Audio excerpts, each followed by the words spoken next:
Hey, how's it going? So we're gonna take something like this, which is a new store-bought 4x4 piece of Doug fir, I believe, from the big box store, and make it look a little more like this, which is a piece of a beam from a 100-year-old factory that I found in a dumpster.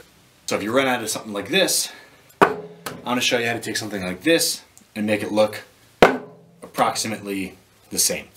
That way you can substitute materials and still have the whole project have a cohesive look and design, rather than just having these two things together. That doesn't make any sense. That doesn't look good. Okay. So first we're going to start out by distressing the piece of wood with various tools from the shop.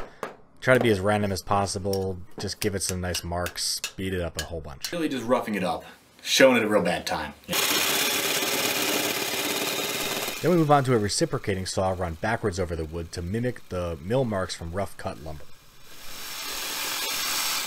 You do this before you apply the stains and the finishes, because that's kind of what happens to wood when it's reclaimed. It gets beat up, and then the aging process happens over these little marks, over all this stuff, you know?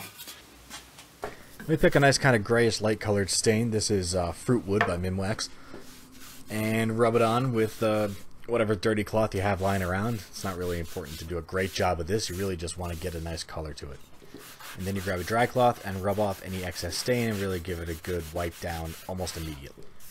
Then we move on to the dark stain, which we glop on real heavy with a paintbrush and start sanding off as it's still wet with the 220 grit sandpaper in a random orbit sander.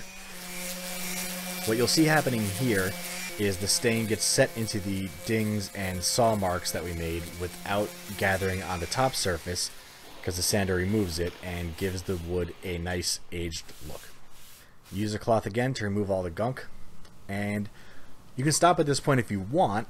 You have a nice kind of old dirty look to the wood, but we're going to go a little further, and we're going to take some water, a little acrylic white paint, a lot of acrylic white paint, and a little bit of acrylic black paint to make kind of a gray wash. About 2 parts water to 1 part paint. And I need to go add some more water to this. I'll be right back.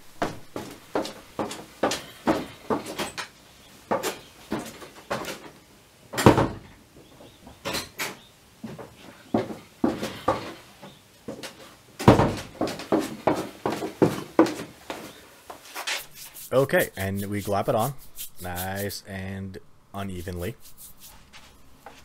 Then we take our dry cloth and we give a really good wipe down, trying to get as much of the paint off as we can just using our elbow grease. This gives the piece a nice silvery look, like a piece of barnwood or something that's been outdoors, and we can come back in with a little more stain later on when it's dry and just kind of brown it up a little bit if we need to, wipe it down again, and we'll have the look we're going for.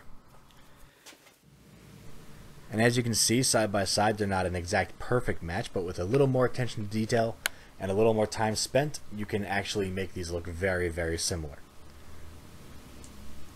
And finally, if you like this tip video, if you like any of the videos I make, honestly, just give a little like thing at the bottom, right? They have the thumbs up. You do one of those. Also, there's a subscribe button somewhere. I don't know. YouTube changes things a lot. It's somewhere here. There's a subscribe button. And that that way you might see some of my upcoming videos. Who knows? Algorithms. And have a good one. Later, makers.